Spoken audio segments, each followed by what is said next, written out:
역사에 나타난 한 나라의 역사를 보면 흥할 때가 있다면 망할 때가 있음을 봅니다. 그러나 흥할 때보다는 특히 나라의 기운이 기울어져 갈 때에 분명한 원인이 있음이 발견하게 됩니다. 경제적으로 가난해서 나라의 국운이 기울어져 간 것이 아닙니다. 정치가 있었고 경제의 번영을 가져다주는 자본과 노하우들은 있었지만 한 가지의 결핍이 있었다면 그것은 다른 것이 아니라 도덕성의 결핍입니다. 백성들의 도덕성이 나라의 국운을 쇠하게 하였다는 겁니다. 이것이 역사의 교훈입니다. 사람도 마찬가지 아닙니까? 지식이 있고 유능하며 능력이 있고 얼굴이 잘생기도 도덕적인 것에 문제가 있다면 아무것도 아닙니다. 그 사람이 얼마큼 공부했느냐, 얼마만큼 경험했느냐, 지식이 있느냐, 기술이 있느냐, 이것이 문제가 아니라 그 사람을 믿고 신뢰할 수 있는 정직함이 그에게 있느냐라는 겁니다. 이것이 모든 것의 시작이라는 겁니다. 정직함의 마음이 우리 안에 있을 때에 비로소 도덕적인 것과 윤리적인 것이 우리의 삶의 모습으로 드러나는 겁니다. 정직함의 기초는 도덕적이고 윤리적인 것이고, 여러분, 바른 도덕성과 바른 윤리는 바른 종교에 기초하고 있을 때에 비로소 바른 도덕성과 바른 윤리가 나오는 겁니다. 바른 신앙이 없이는, 바른 종교가 없이는 바른 도덕성에 설 수 없다는 이야기입니다. 얼마 전에 제가 우리 교회에서 선교하는 이슬람 국가의 선교센터를 방문한 적이 있습니다.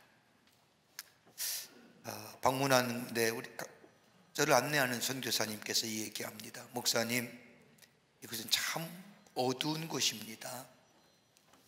그러니 목사님, 선교센터에 방문하고 숙소에 돌아오시면 절대로 나가지 마세요. 나가면 위험합니다. 그래서 알겠다고. 그 다음날 선교센터를 방문하고 돌아온 길에 길을 보니 왜 이렇게 어두운지요.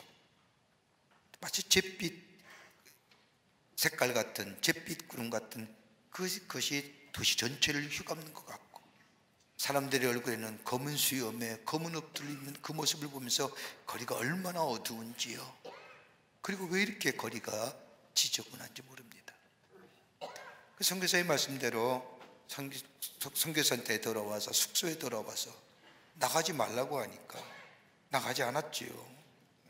방 안에 앉아서 창문 너머로 도시의 풍경을 보면서 왜 이렇게 어두울까? 왜 이렇게 도시가 이렇게 더러울까?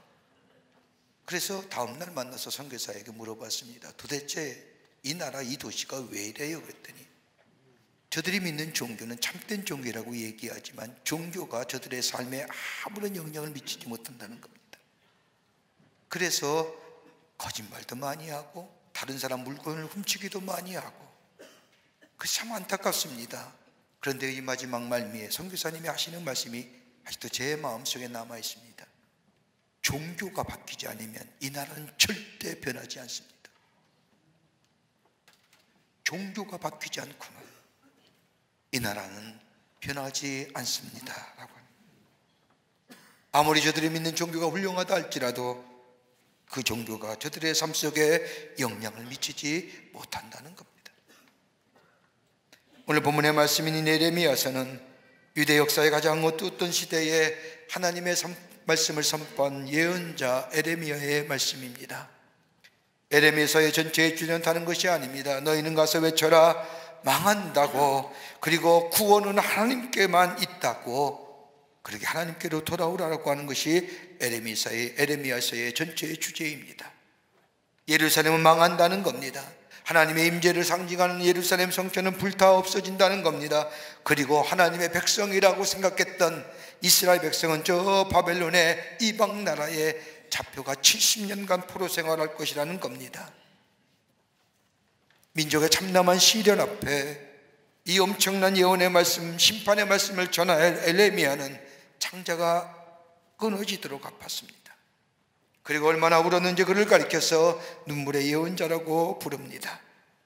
오늘 본문의 말씀을 보면 이런 하나님의 준엄한 심판이 있음에도 불구하고 그 심판을 말씀하면서도, 그러면서 오늘 본문의 말씀을 보면 하나님의 인자하심이 물씬 풍겨나는 참으로 귀한 말씀이 있습니다. 그 다음이 아니라 이성을 두루 다니면서 공의를 구하는 한 사람을 만나라. 그 한 사람만 찾으면 그 한 사람을 인하여 온 성을 사하시리라. 의인 한 사람을 찾는 겁니다. 진리와 공의를 구한 사람 한 사람을 만나며 그 한 사람을 찾으면 내가 이 성을 사하여 주리라. 여러분, 이 말씀과 유사한 말씀이 어디 나올까요?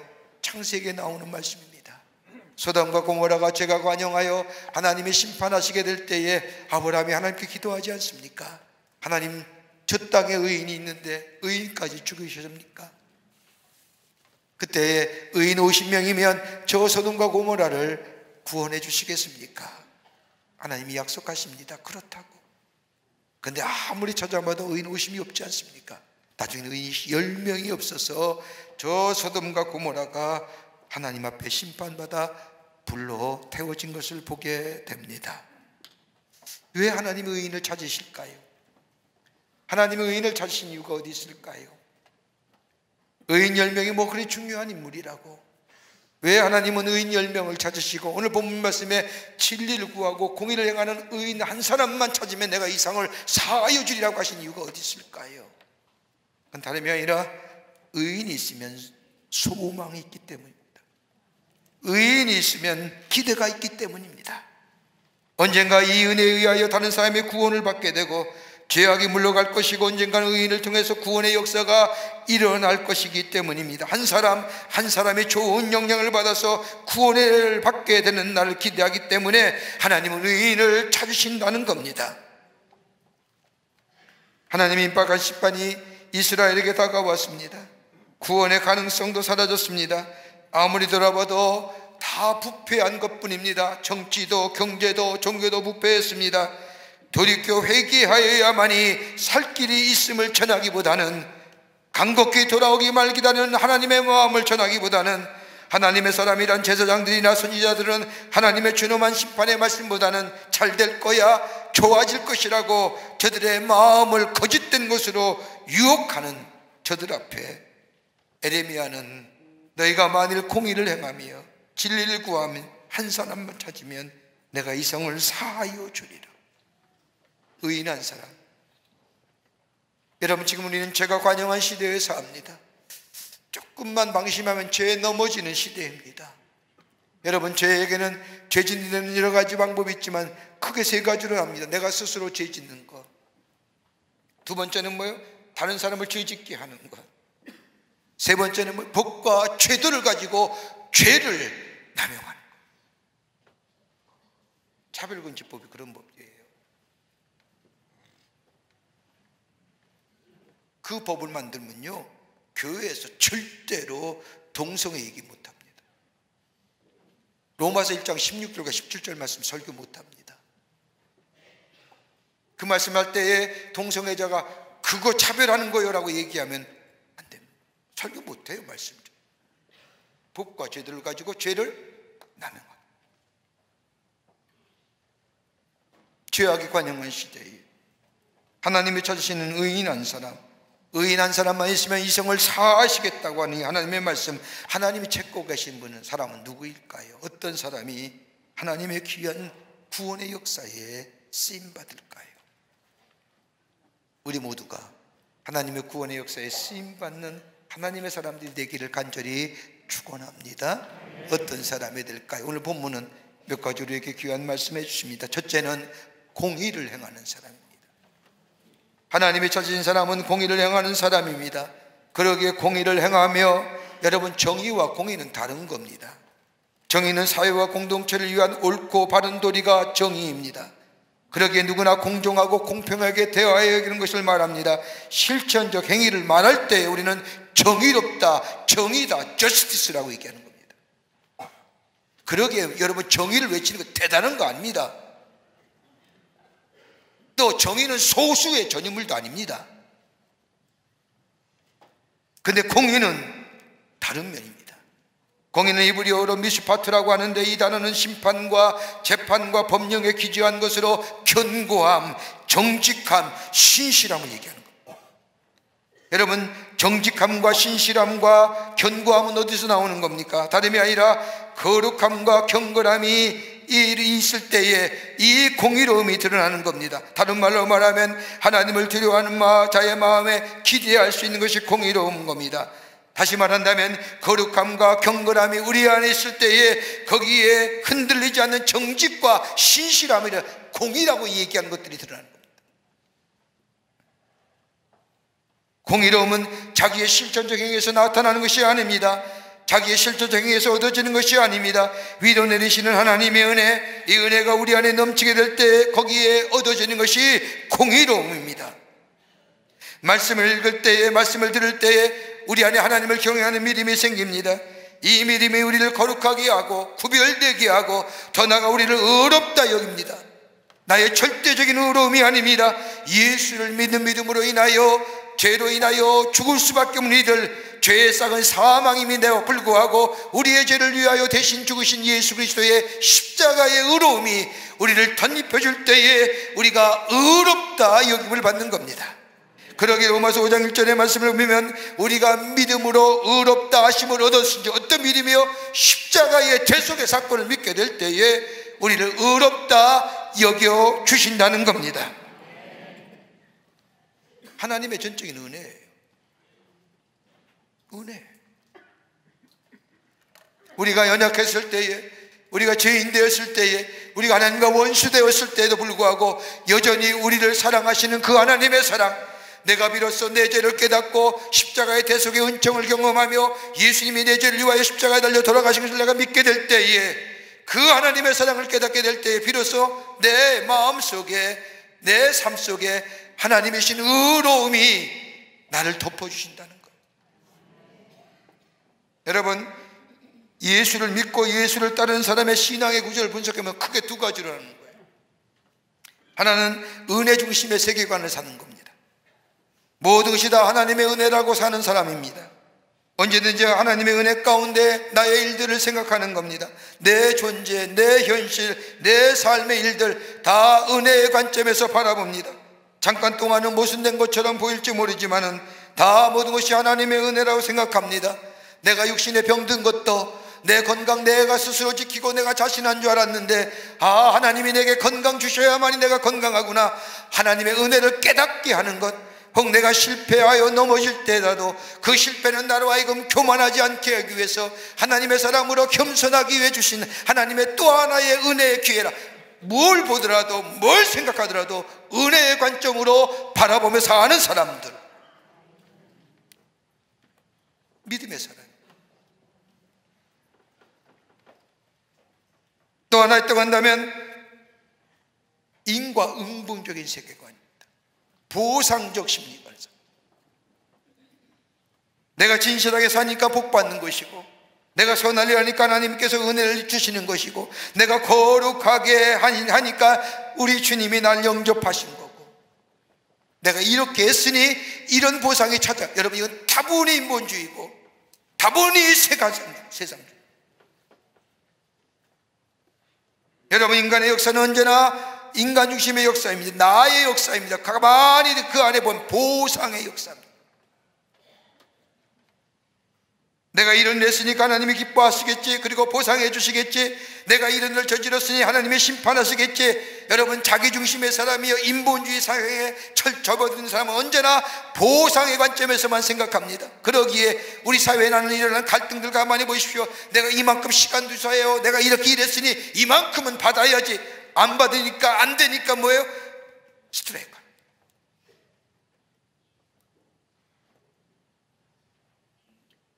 여러분, 하나님은 그런 하나님이 아니세요.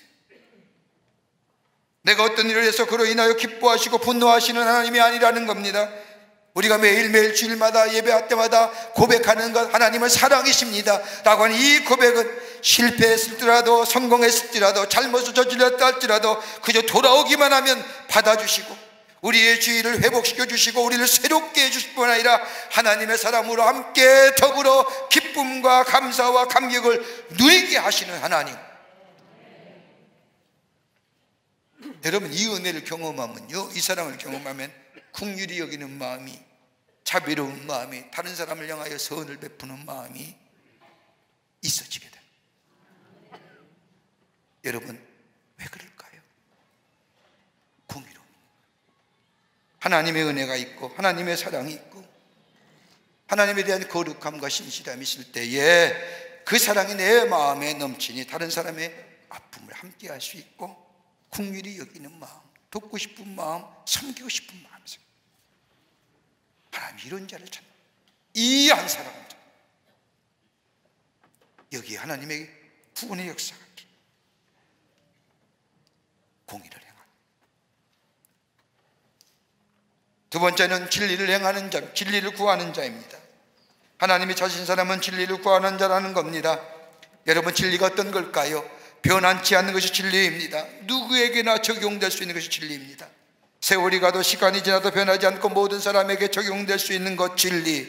여러분, 세상이 진리라고 얘기하는 것들 가만히 보십시오. 시간이 지나면 변하는 것들입니다. 길어야 한색입니다. 인간이 얘기하는 진리는 오래가지 못합니다. 그러나 이 진리를 대할 때마다 사람이 변화되고 저의 인생이 변화되고 세상이 바뀌어지는 것, 여러분 무엇일까요? 하나님의 말씀입니다. 하나님의 말씀만이 진리입니다. 그 하나님의 말씀을 늘 구하는 자. 여러분, 우리 기독교에서 말하는 구원은 단순히 영혼만 구원받는 것이 아닙니다. 영혼이 구원받을 때에 우리의 심령이 구원받으며 더 나아가 우리의 육체가 구원받습니다. 여러분, 영혼이 구원받으면요 우리의 심령이 달라져요. 생각이 달라지는 거예요. 보는 것이 달라지고 마음이 새로워집니다. 땅의 것만 생각했던 사람의 것이 하나님의 것을 생각하게 되며, 땅에만 시선을 뺏겼던 사람이 하늘의 것을 생각하며, 땅에 무너진 것에만 관심이 됐던 사람이 다 하늘의 영원한 것을 생각하게 됩니다. 내 성품이 달라지고 생각이 달라지는 겁니다. 그늘 부정으로 생각했던 자가 긍정의 사람이 되고, 절망 가운데 사는 사람이 소망 가운데 사며, 언제나 비판적이고 염세적인 사람이 새롭게 다른 사람을 인정하며 격려하는 사람으로 바뀌어지는 역사. 우리의 마음이, 우리의 심령이 달라지니 우리의 삶의 태도가 달라집니다. 그리고 예수 믿으면 변화되는 거예요. 그러기에 예수 믿는다는 것은, 구원받는다는 것은 전인적인 구원을 얘기합니다. 다름이 아니라 예수 그리스도가 우리 안에 계실 때에 요한복음 1장 1절 말씀처럼, 1장의 말씀처럼 말씀이 육신이 되어 우리 가운데 거하실 때에, 말씀이 우리 안에 계실 때, 그 말씀을 듣게 될 때에 그 말씀이 나를 새롭게 합니다.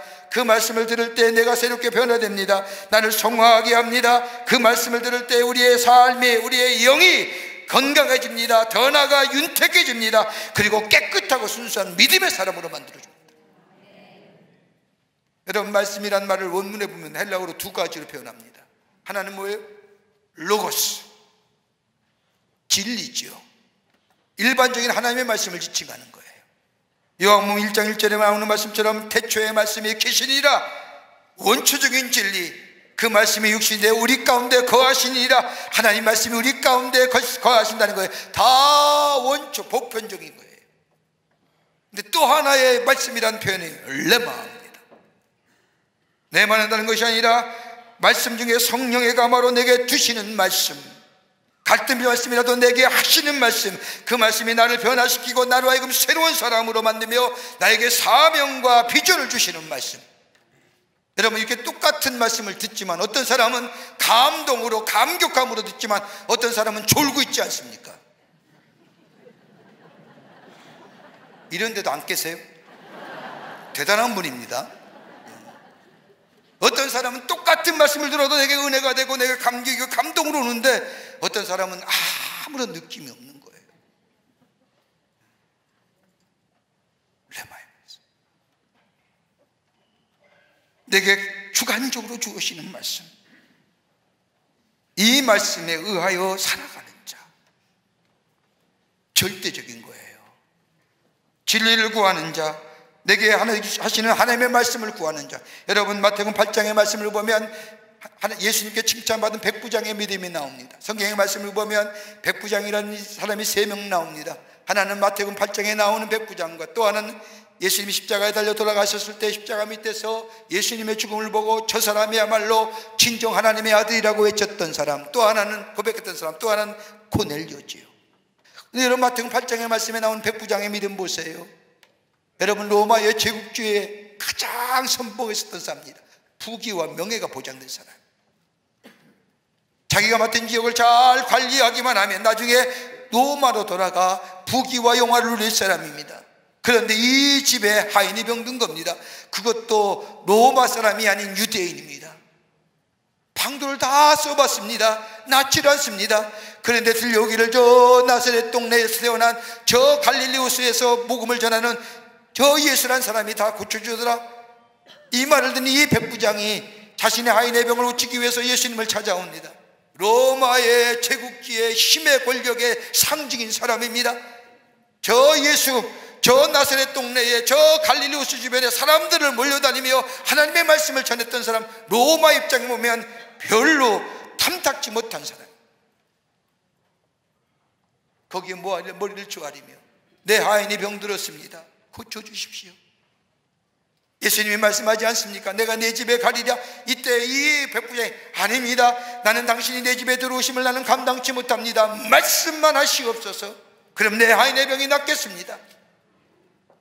예수님이 이 백부장의 고백을 듣고 깜짝 놀란 거예요. 그러면서 뭐예요? 내가 이스라엘 가운데 이만한 사람의 믿음을, 이만한 믿음을 본 적이 없느니라. 그렇게 말씀하시면 그 다음에 뭐라고 얘기해요? 내 믿음대로 될지어다. 뭐요? 말씀을 능력. 오늘도 내게 하시는 하나님의 말씀, 그 진리의 말씀을 구하고 그 말씀 안에 살아가는 거예요. 그 나의 말씀으로 보는 거예요. 그 말씀을 늘 사모하며 하나님의 말씀을 사모하며 하나님의 말씀을 살고자 하는 의지적이고 실천적인 삶의 모습뿐만 아니라 내가 노력으로 이루어지는 것이 아니라 내 의지로 이루어지는 것이 아니라 성령의 인도함 받아 성령께서 인도하시는 대로 그 안에 살아가는 자, 그 걸음 따라가는 자, 그럴 때 말할 때 말하게 하시고 서야 할 때 서게 하시고 가야 할 때 가게 하시고 만날 사람을 만나게 하시고 만나지 말아야 할 사람을 만나지 않게 하시며 그 진리의 말씀이 내 안에 뿌리 내려 자리 잡고 열매가 맺게 하시는 역사, 이 진리를 구하는 자 찾으시는 사람.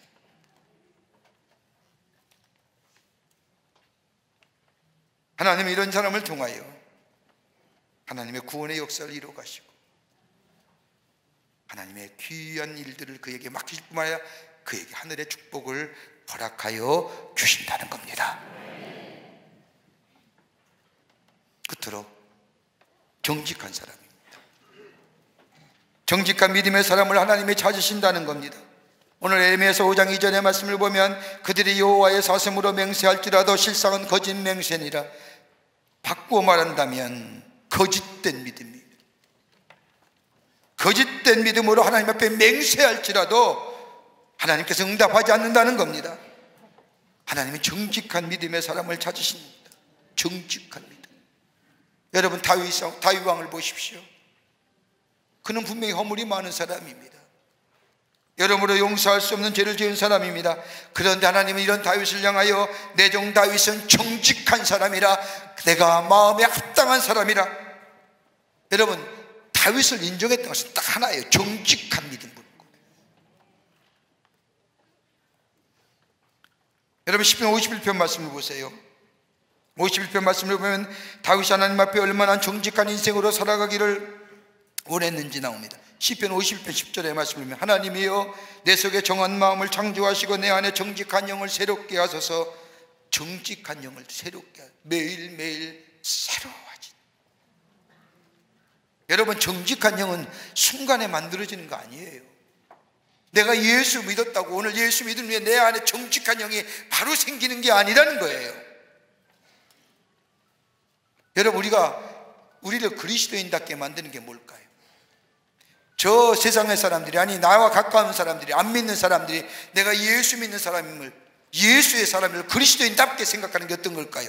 나도 똑같이 하나님의 축복을 받으며 내 자녀가 잘 되며 내가 없던 돈이 생겨지며 부해지며, 여러분 이것이 내가 나를 그리스도인답게 만드는 걸까요? 아니잖아요. 내가 하나님의 사람의 정체성을 어떻게 드러낼 수 있을까요? 내가 예수 믿는 정체성을 어떻게 드러낼 수 있을까요? 하나님의 능력이, 십자가의 능력이 내 안에 드러나는 거예요. 십자가의 의가 내 속에 나타나는 거예요. 여러분, 하나님의 의, 하나님의 능력, 십자가의 의가 내 안에 나타나는 가장 좋은 방법은 뭐예요? 정직함, 신실함이에요. 내가 좀 손해보더라도, 내가 좀 어렵다 할지라도 다른 사람이 잘 되는.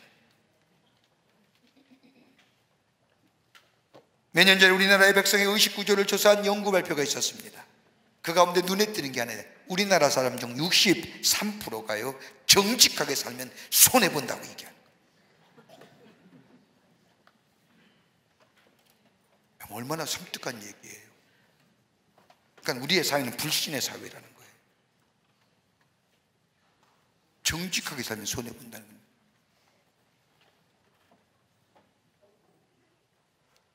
여러분, 세상의 사람들이 우리가 보는 게 다른 것이 아닙니다. 하나님의 십자가의 능력과 하나님의 능력으로 새롭게 된 모습, 우리 안에 뭐예요? 정직함이, 신실함이. 세상의 잘못된 유혹에 손짓할 때 하나님의 사람으로 물리칠 수 있는 정직함에서 나오는 연기, 거짓으로 이중적으로 자신의 이익을 위하여 사람들이나 공동체를 이용해가면서 사는 삶이 아닌 신실한 믿음의 삶, 내가 조금 손해보더라도 나의 손해가 하나님의 증거될 수 있는 기회가 된다고 하면 손해볼 줄 아는 사람,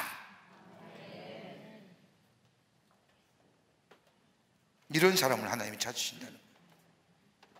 이런 사람을 통하여 하나님의 구원의 역사와 생명의 역사를 놓아 가신다는 겁니다. 제가 관역한 시대입니다. 하나님이 찾으신 한 사람, 어떤 사람일까요? 우리 모두가 그 하나, 한 사람, 다수와 많은 사람, 하나님 앞에서의 한 사람, 공의를 행하고 진리를 구하고 정직한 믿음의 사람, 신실한 믿음의 사람, 하나님의 말씀 앞에 서고 말씀을 구하고 그 말씀 따라 성령에 의지하여 살아가는 삶. 그럴 때 하나님은 그 사람을 통하여 소망을 갖고 기대를 갖고 하나님의 구원의 역사를 이루어 가신다는 거예요. 그럴 때 하나님 축복이 우리 가운데 임하게 되는 거예요. 이런 은혜가, 이런 하나님이 찾으신 한 사람, 여러분과 저와 되시기를 주의 이름으로 축원합니다. 하나님 감사합니다. 저희들 주께서 사랑해 주셔서 하나님의 백성 삼으심에 감사합니다. 하나님이 기대 가지시고 하나님이 소망 가지시고 그 한 사람, 정직한 믿음의 사람 되게 하시고 진리를 구하는 사람 되게 하시고 공의를 행하는 자 되어 하나님의 구원의 역사에 쓰임받고 내 안에 역사하시는 하나님의 놀라운 능력을 증거하는 저희들로 주께서 삼아 주시옵소서. 성령이 도우실 줄 믿으며 예수님의 이름으로 기도하옵나이다. 아멘.